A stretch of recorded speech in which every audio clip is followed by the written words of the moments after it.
Calendar आपल्या घरात प्रत्येकाच्या घरात असल्यामुळे त्याचा आनंद आपल्या सगळ्यांना राहणार आहे.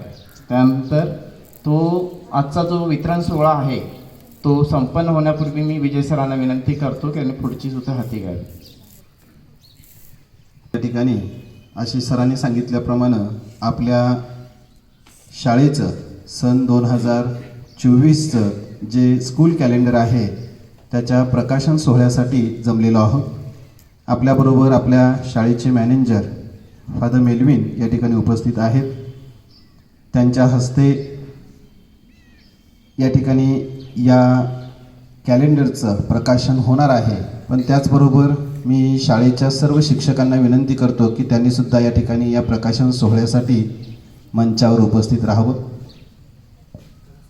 त्या शाळेचे हेडबॉय आणि हेडगर्ल यांनीही या ठिकाणी या मंचावर उपस्थित राहावं.